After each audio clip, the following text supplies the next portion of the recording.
हम राधा हैं, तो अंदर सोचा राधा, और मन से सामने लिख लिया राधा, और श्रवणेंद्रिय से सुन रहे राधा, तो विचार के लिए जगह कहाँ रह गई? लिखो, अभी देखो, अगर विचार चलने लगेगा तो राधा नाम भूल जाओगे, लिखना भूल जाओगे, या सुनना भूल जाओगे।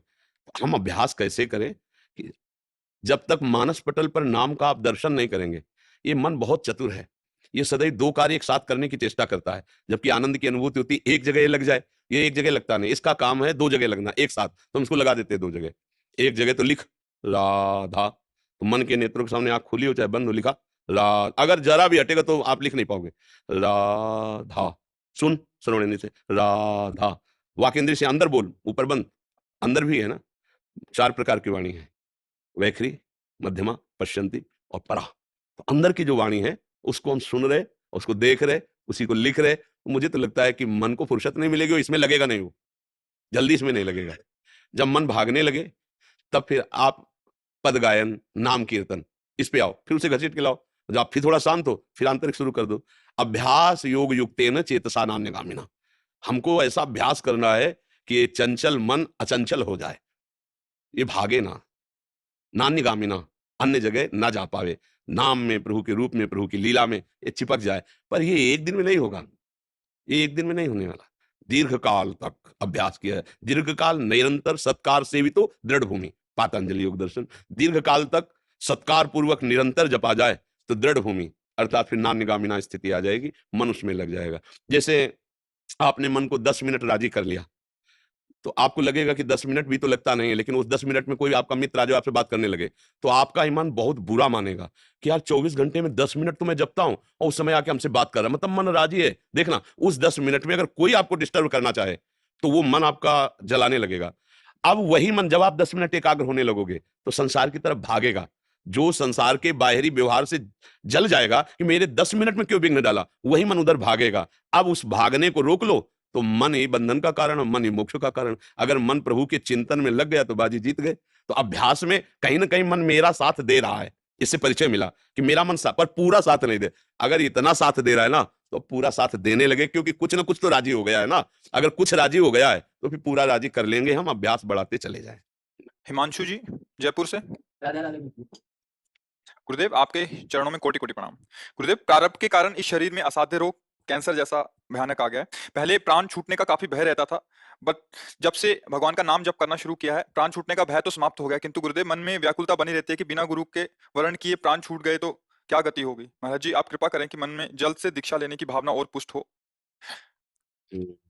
बढ़िया विचार है, पर जो नाम जप कर रहे हो किसी न किसी संत के मुख से तो सुनाइए।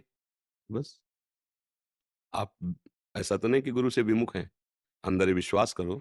जैसे राम कृष्ण हरि, कोई भी राधा नाम, कृष्ण नाम, राम नाम, तो जैसे हम राम राम जप रहे हैं, तो जितने भी राम जापक संत हुए हैं राम नाम के, वो सब हमारे गुरु हुए ना। जितने भी कृष्ण नाम, जितने भी राधा नाम जापक, तो हम गुरु से विमुख हैं ऐसी बात नहीं है। हाँ, प्रगट में जो गुरु के संस्कार लीला है उसका भाव पुष्ट करो। कहीं भी जहां श्रद्धा हो, जो नाम प्रिय लगे, उन्हीं नाम जापक गुरुदेव के चरणों का आश्रय लो, उनसे नाम मंत्र लेकर भजन करो। और कैंसर है तो तुम्हें दिखाई दे रहा है, पर समझो, और काल रूपी कैंसर तो सबके दिमाग में है, सबका दिमाग उसी के अधीन चल रहा है। हो सकता है तुम बने रहो, स्वस्थ चले जाएं, कोई भरोसा थोड़ी है।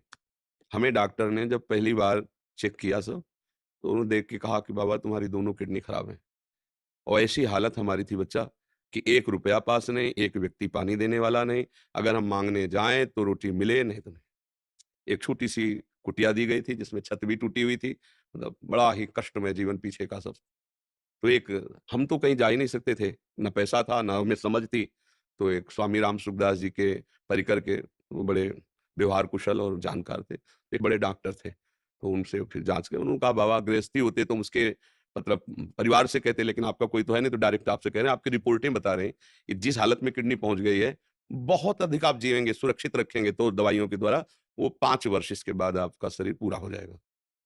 हमें पता ही नहीं था किडनी किसे कहते हैं। बचपन से बाबा जी गंगा किनारे सेवन, किसी व्यवहार का लेश मात्र ज्ञान नहीं। अंदर निश्चय किया कि मरना तो था ही, घबराने की क्या बात है। फिर पूरे जीवन का निरीक्षण किया, कोई ऐसा पाप नहीं जिसके कारण मैं भयभीत हूं, भगवान का भजन किया है, अब जितनी आयु है उतना ही तो है। इस बात के लगभग 18 वर्ष हो गए होंगे, और डॉक्टर ने कहा था 5 वर्ष में, पता नहीं वो डॉक्टर साहब है कि नहीं। और आपके सामने बैठे अभी थोड़ी देर बाद डायलिसिस होगा, ऐसे दिनचर्या। अब मरने का भय नहीं, क्योंकि देखो एक बार सबको अगर पूरी सृष्टि में होता कि अरे बाप रे, एक आदमी को केवल हमको मरना पड़ेगा, तो डरने की बात, सबको मरना है। इसका नाम मृत्यु लोक है, जो आया है सो जाएगा। हाँ, कोई ना कोई बहाना तो बनेगा ना। बोले उनका एक्सीडेंट हो गया, उनका हृदय फेल हो गया, उनको कैंसर हो गया, उनको किडनी हो गई, वो तो बैठे-बैठे चले गए, वो तो बोलते-बोलते चले गए। जितना समय है उतना ही है, प्रसन्न रहो। जो कष्ट आवे वो हमारे कर्म का भोग है, और राधा, राधा, राधा, राधा, माता-पिता, परिवार की जितनी बन सके सेवा करो। नहीं बन पाता है तो ऐसा कोई वचन मत बोलो, चेष्टा कि किसी को दुःख पहुँचे, क्योंकि पूर्व में किसी को दुःख पहुँचाया है तो आया हमारे साथ बन करके, अब ना दुःख पहुँचे।